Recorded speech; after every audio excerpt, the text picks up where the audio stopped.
Dinosaurs. It's a hot topic today because it's in our news, it's in all of our TV programs, it's in our schools, it's in our libraries, it's all around us. There is a biblical answer to the issue of dinosaurs. Now, when you think of dinosaurs, a lot of people say, man, they're such fascinating creatures. When did they live and what happened to them really? And did they really live millions of years ago and so forth? And all of these questions we're always asking, especially the kids, because they'll go to school and they'll come back, Mom and Dad, how do we fit this into our worldview? Where do the dinosaurs fit?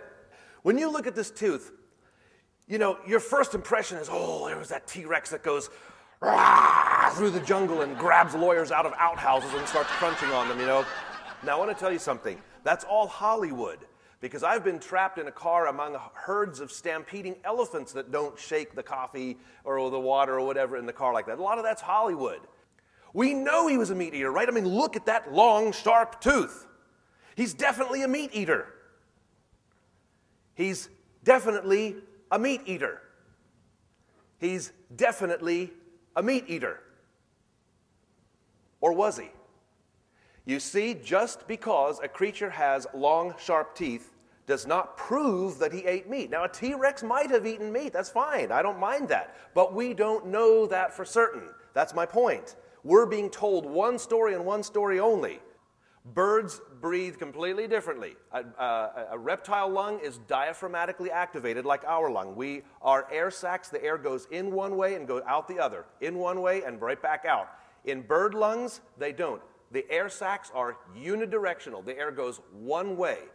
And the parts of their lung are spread throughout their body. Various aspects of the bird lungs are spread throughout so that when they breathe, the energy can go directly to where it's needed, right in the wings, so they can fly.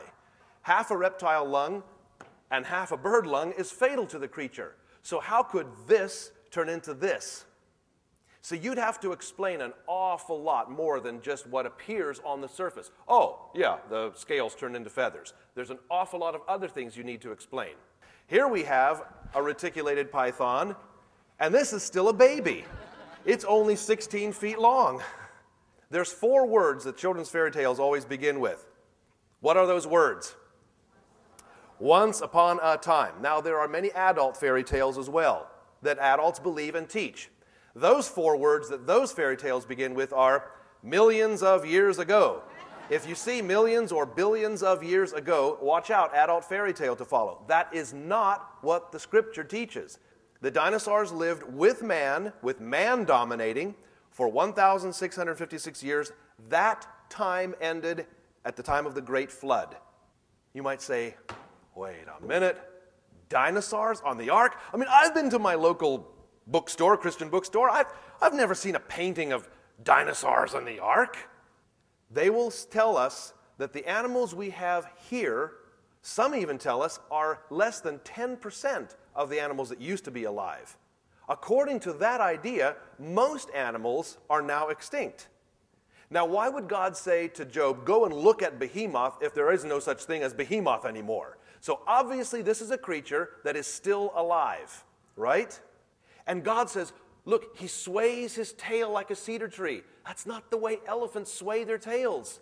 This is the kind of creature that sways his tail like a cedar tree, eats grass like an ox.